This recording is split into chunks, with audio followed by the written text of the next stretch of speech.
अस्सलाम वालेकुम and welcome back. जैसे कि मैंने आपको बताया था पिछली वीडियो में कि मैं आप लोगों को बताऊंगी कि मैंने यहाँ से कुछ ख़रीदा था या नहीं, क्योंकि मैं भी एसडा में थी। तो चलिए आप लोगों को दिखाती हूँ कि यहाँ पर मैंने क्या देखा और यहाँ पर किस तरह की डील्स लगी हुई थी। जैसे ही मैं आगे बढ़ी तो मैंने देखा कि यहाँ पर क्रिसमस से रिलेटेड बहुत सारी प्यारी प्यारी चीज़ें लगी हुई थी, जो ये लोग क्रिसमस ट्री के ऊपर हैंग करते हैं, मतलब जो हैंगिंग्स होती हैं। इसके अलावा ये जो स्टॉकिंग्स होती हैं उसमें भी जो ये लोग एक्सेसरीज़ डालते हैं, बहुत ही प्यारी प्यारी छोटी छोटी सी क्रिसमस फादर और ये जो इनकी डिफरेंट चीज़ें होती हैं वो सब थी यहाँ पर। इसके अलावा जंपर्स भी लगी हुई थी यहाँ पर, बहुत अच्छी प्राइस पे लगी हुई थी।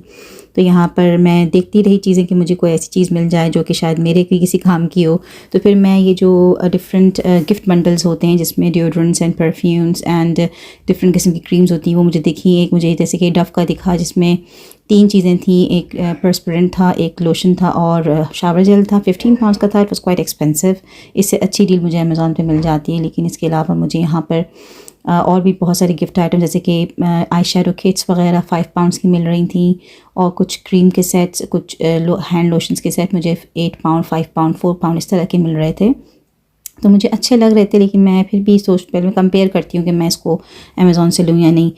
तो इसके अलावा यहाँ पर सिंपल की चीज़ें लगी हुई थी। ये भी काफ़ी अच्छा ब्रांड है, कोई बहुत ज़्यादा प्रीमियम भी नहीं है, ना बहुत ज़्यादा जो है लो क्वालिटी है, लेकिन अच्छा है। इसके अलावा ये ख़ुद अपने एसडा के भी अपने गिफ्ट सेट्स लगे हुए थे, जो वो भी मुझे अच्छे लग रहे थे 10 पाउंड्स के। तो मैं देखती रही कि और क्या क्या यहाँ पर है। इसके अलावा फिर मैं आगे बढ़ी तो मैं चॉकलेट्स के सेक्शन में आ गई।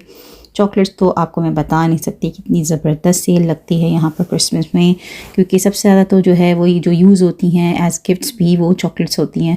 लेकिन प्रॉब्लम ये थी कि यहाँ पर न्यूटेला के ऊपर और जितनी भी बड़ी बड़ी चॉकलेट्स हैं जैसे कि किट कैट हैं और मार्स की डिफरेंट चॉकलेट्स हैं, उन पे भी बहुत अच्छी सेल लगी हुई थी। क्वालिटी स्ट्रीट के ऊपर सारी चॉकलेट्स से बहुत अच्छी सेल थी। लेकिन क्योंकि हम इजरायली प्रोडक्ट्स को जो है बॉयकॉट कर रहे थे और अभी तक कर रहे हैं, क्योंकि डेफिनेटली हम सपोर्ट नहीं करते, तो मैंने जो है सोचा था कि मैं इनमें से कोई भी चॉकलेट नहीं ख़रीदूँगी। और मैंने अपनी फैमिली को भी कह दिया था कि मैं नहीं ख़रीदूँगी। हाँ, इसके अलावा बहुत सारी चॉकलेट्स पे सेल थी। मैंने बाद में कुछ चॉकलेट्स ली भी थी, इस वक्त तो नहीं ली थी। बाद में जब मैंने बिल्कुल जब जाने के मेरे दिन करीब आ रहे थे उस वक्त मैंने कुछ चॉकलेट्स के लिए आई थी यहाँ पर, मैंने आके ली थी।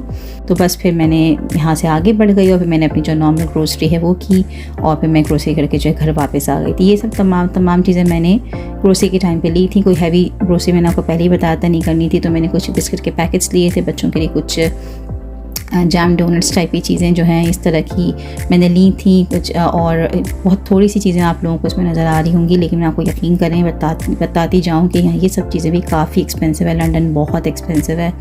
लेकिन 28 पाउंड्स ATP के अंदर मैंने सिर्फ इतनी सी चीज़ें ली हैं।